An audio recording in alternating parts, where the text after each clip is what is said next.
Welcome to the Waking Up Podcast. This is Sam Harris.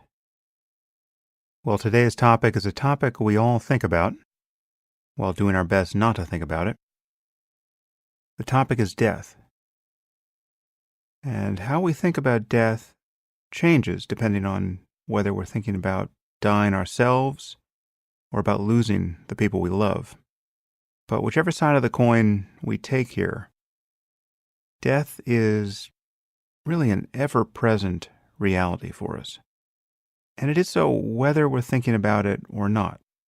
It's always announcing itself in the background, on the news, in the stories we hear about the lives of others, in our concerns about our own health, in the attention we pay when crossing the street. If you observe yourself closely, you'll see that you spend a fair amount of energy each day trying not to die. And has long been noted by philosophers and contemplatives and poets, death makes a mockery of almost everything else we spend our lives doing. Just take a moment to reflect on how you've spent your day so far, the kinds of things that captured your attention, the things that you've been genuinely worried about. Think of the last argument you had with your spouse. Think of the last hour you spent on social media. Over the last few days, I've been spending an inordinate amount of time trying to find a new font for my podcast. This has literally absorbed hours of my time.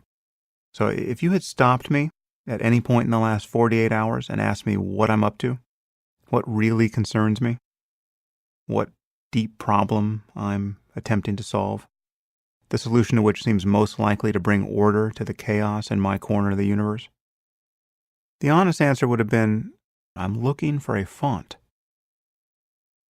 Now, I'm not saying that everything we do has to be profound in every moment. I mean, sometimes you just have to find a font. But contemplating the brevity of life brings some perspective to how we use our attention. It's not so much what we pay attention to, it's the quality of attention. It's how we feel while doing it.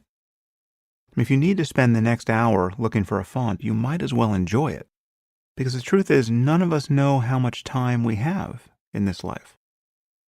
And taking that fact to heart brings a kind of moral and emotional clarity and energy to the present. Or at least it can. And it can bring a resolve to not suffer over stupid things. I mean, take something like road rage. This is probably the quintessential example of misspent energy. You're behind the wheel of your car, and somebody does something erratic, or they're probably just driving more slowly than you want, and you find yourself getting angry. Now, I would submit to you that that kind of thing is impossible if you're being mindful of the shortness of life. If you're aware that you're going to die, and that the other person is going to die, and that you're both going to lose everyone you love, and you don't know when, you've got this moment of life, this beautiful moment, this moment where your consciousness is bright, where it's not dimmed by morphine in the hospital on your last day among the living.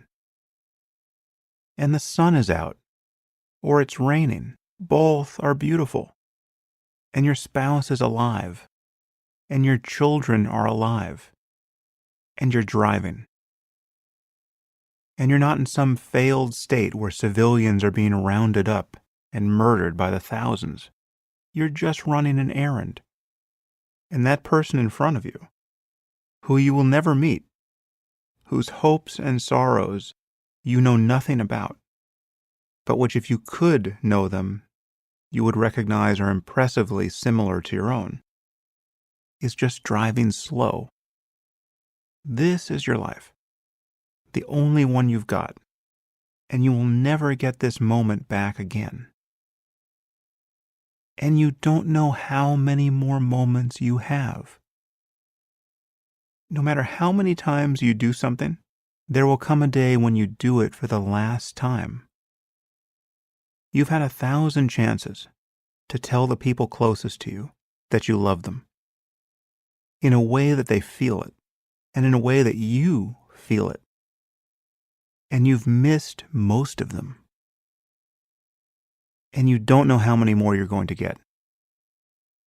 You've got this next interaction with another human being to make the world a marginally better place. You've got this one opportunity to fall in love with existence. So why not relax and enjoy your life? Really relax. Even in the midst of struggle.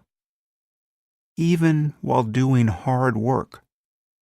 Even under uncertainty. You are in a game right now, and you can't see the clock. So you don't know how much time you have left. And yet you're free to make the game as interesting as possible. You can even change the rules. You can discover new games that no one has thought of yet.